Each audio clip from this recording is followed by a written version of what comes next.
On most of the videos I put out, I show what I sold, or I show sourcing or something along those lines.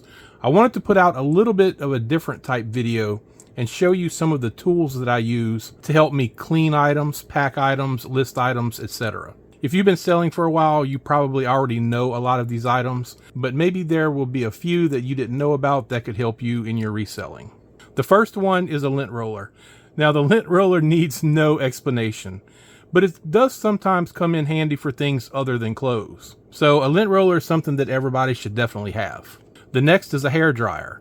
I use this to heat up labels that are otherwise very sticky and don't want to come off. This hair dryer was one that I picked up at an estate sale for just a couple dollars. There's really no reason to pay full price for one unless you really want to, because they're available very cheap from garage sales and estate sales.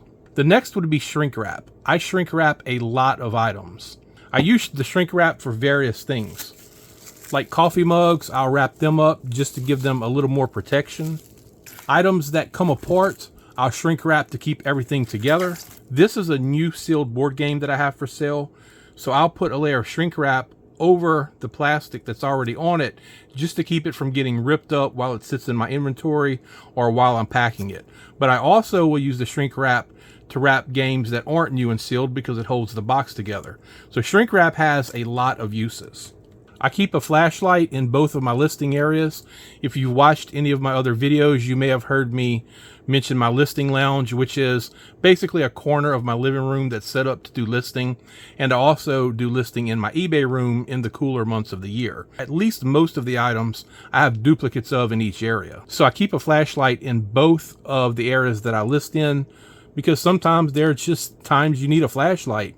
Or if you drop a screw or something like that, you may want to be able to find it with the flashlight. But if you drop a screw or another metal part, I have one of these extendable magnets, and this thing is a lifesaver. Like if you're opening up a battery compartment and the screw falls out, this thing can usually make pretty quick work of finding a screw. If you drop something, say behind a table or something like that, and it's metal, this also is super helpful for picking that up. I have an assortment of tweezers. These are cheapies that I got from Dollar Tree. This one here has certainly seen better days, but it is still functional. I've used these on occasion, although I don't use them a lot. And I also keep a pair of fingernail clippers. I don't sell a lot of clothes, but if you get the little fuzz balls and there's not a lot of them, you can clip that kind of thing off with the fingernail clippers. And every now and then I'll find something that I just need to have more precision to cut off, and I'll use the fingernail clippers. I try to keep a few different sizes of screwdrivers, both regular size Phillips and flathead.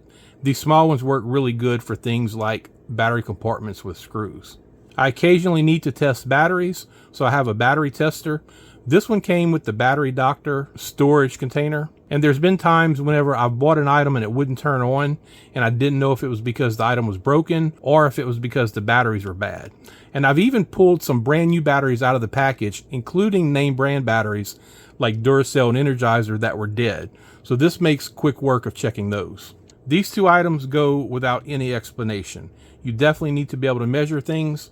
I also like to keep a regular ruler around for certain things. And I always try to get the rulers that start at the very beginning, because a lot of rulers have a small space and then it'll say 0. And I still don't know to this day why they do that. But I like ones that start pretty much at 0. But while we're talking about rulers, let me show you something that I made. And I often forget that I even have this because it stays in my eBay room, and if I'm not doing listing in there, it gets pushed to the side and I forget about it. This is basically just an L bracket that I took and attached a square to. And this way it can sit straight up. So if I wanted to show the measurements on something like this juicer, I could put it right there and it would be easy to see in the photos. Now the camera here is at an angle, so it's not exactly straight, but in the eBay photos, that works pretty good. I should probably go ahead and make one for my listing lounge, because a lot of times I end up just placing the item against my backboard and I'll sit the ruler there. Well, I'll sit the ruler there the right way to show the dimensions. I found this ruler at an estate sale, and I like the fact that it started at 0 and it also was a bright color, so it's easy to see in the photos. I have several different box cutters, and I don't have different box cutters for any reason other than I've just picked them up in different places. But one of I really like is this simple little razor blade box cutter right here. This one is good if I want to take it somewhere. Let's say you're at Goodwill and you see a box that's been retaped and you want to open it and you don't want to whip out your pocket knife. This thing is very small, very light, and very discreet. So you can just push it open, make a little slit, and then see what's in the box. What's in the box? And these things are super cheap on Amazon and easy to carry. To clean items, I primarily use 91% isopropyl alcohol. I've made the mistake of buying 70% before, and I found that it simply did not work well enough for me to ever buy it again. Since most of my items come from either estate sales or maybe garage sales and thrift stores, a lot of them get a wipe down with the alcohol. Alcohol is a great solvent, so it cuts through a lot of stuff. There's actually not very much that I can't get off with alcohol and a little elbow grease. But when there is, I'll switch to Goo Gone. Goo Gone is pretty good, but you have to be careful with it. For example, if you have a new item that's sealed with the plastic on the outside, this can often disintegrate the plastic. It can also cause some other adverse reactions by kind of like melting certain types of plastic. So you have to be careful with it, but whenever alcohol doesn't work, I usually use Goo Gone. And while we're talking about cleaning things, I don't have a magic eraser up here, but I found very little use for a magic eraser in the past 2.5 years that I've been reselling. I do have a box of them here and I've tried them on occasion, but I found they've never worked any better than these two products and a little bit of elbow grease. And on the slightly harder to clean items, these are a couple style brushes I use. This one is brand new, but I do have some out of this pack that I've used. I don't use these very much, but I have used these style brushes. Now these came from the bin store, so there's something that's sold on Amazon, and I don't know what these are called, but I like it because the bristles are really thin and it can get down into recessed areas pretty well. And along with this brush, I keep a paintbrush. They can get inside of cracks and crevices pretty well. I also have one of these electric compressed air dusters. This one's a super cheap one off of Amazon. It was less than $20 and it works okay. However, in the future, if I bought another one, I would probably spend a little extra money and get one maybe in the $30 to $40 price range. This one does work, but it does lack a little bit of power. And since it is a little less power than I would like, just using a concentrated nozzle on it doesn't seem to work all that well. But the brush nozzle kind of helps make up for the lack of power. So while it's blowing decently hard and you're brushing into whatever crevices you're trying to get into, it does help to get dust out of places that aren't always easy to access or clean. To clean out corrosion in battery compartments, I use white vinegar.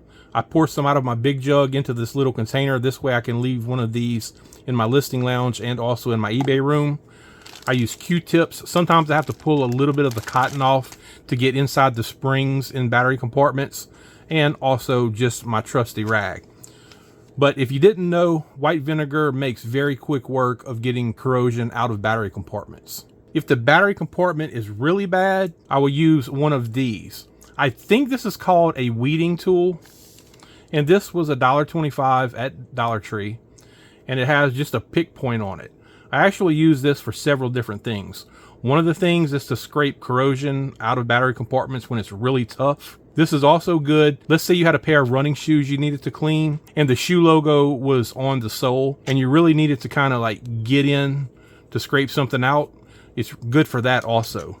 I've used this on occasion also when I've packaged boxes inside of poly mailers and they were kind of puffed up from air and I wanted to keep things tight. You can use this to poke a couple little holes inside of there to get the air out. So this has quite a few uses. I keep a Leatherman handy in both areas. Mainly I use the pliers, but sometimes I need some of the other tools too. And it doesn't have to be a Leatherman because Leathermans are kind of expensive. It could be one of the cheaper $5, $8, $10 tools also. And although I don't use these a lot, they do come in handy. Next is a magnifying glass, which is pretty obvious, but occasionally I need to look at small stickers or something like that on the back of things. And instead of getting my phone out, taking a picture, going to the gallery, I can just use this. This is an infrared thermometer. It tells you the temperature without actually making contact. So my surface is 79.4 degrees. I find this really invaluable for two reasons. One, for testing things like cooking appliances or hair rollers or anything that needs to heat up. And second, I can use it in the photo or the video showing the item functioning. So anything that I have that heats up, I include a photo with this thermometer showing that the item is actually heating up and working like it's supposed to. This is called a Scotty Pillar, and it's used to help pull labels off of things like price tags and things like that. You can kind of get it underneath there and start pulling that label off and hopefully not damage whatever item that you're trying to get the label off of. Here's what I found with Scotty Pillars. The edge, the very edge of these things is very, very thin. But after a little use, you kind of either break off or wear down that really thin edge to the point where they don't work quite as good as they should. They do make a metal version of this, and actually I have one around here somewhere. I've never used it, and I'll tell you why. I was at the bin store one day and I found this, and if I'm not mistaken, this is called a citrus pillar. And let's see if I can get it to show on camera. But this edge is beveled, so it's really, really thin. And this does a pretty good job of getting underneath the labels. And although it is metal, I've never ever damaged a product from using this one, even though it's metal. You can see I was kind of struggling with the Scotty Pillar on this one. And to be fair, that Scotty Pillar has been used a lot. But look how quick the metal one was able to get this label pulled up. I don't know how much these cost. I don't think they would probably cost that much. I got this one from the bin store for 50 cents, but I've had it now for over 2 years. And although the Scotty Pillar does work good, they are what I consider consumable, and they're only going to work good for so long. This is a small thermal printer that unfortunately I can't show you using it right now because I'm using my phone to record, but it has an app that you can put on your phone, and you simply type in what you want to print. You pick the font, you pick the size, and you can print out small labels. I picked this up for about $18 off of Amazon, and I'll show you a couple examples of how I use it. It's not something that I use all the time, but I do like having it when I need it. These are some vintage Tupperware that I have listed, and I had different sizes, different styles, and different quantities of them. So it was really quick and easy for me just to put down my custom SKU on each one of them. For example, this is TW8, which is pretty self-explanatory. Tupperware 8, this one's Tupperware 5. And this way, when I go to my shelf that I have all these different but similar looking Tupperware sets on, I can easily tell which one that I'm looking for. And the last thing that I find extremely handy is this box resizer. This one's called the Handy Score. I bought this from eBay, and I know some people have the model of box cutter that has the little wheel like this on the back of it, and I don't think there's anything wrong with those, but my only experience has been with this one, and I like the shape of it. I like the handle that you can really grip on. These teeth are pretty sharp. They're not going to pierce my skin or anything just touching it, but even after 2 years now of me using it, it's remained very sharp, and I just find this to be really great at resizing boxes. I do have one of the box resizers that you hook on the edge of the box, and it's supposed to make a perfect cut. And the reason I didn't bring it out is because I have never once used it. I freehand all my boxes that I resize using this tool right here. I think these run about $20, but I've more than gotten my money's worth out of this. So I think that'll do it for this video.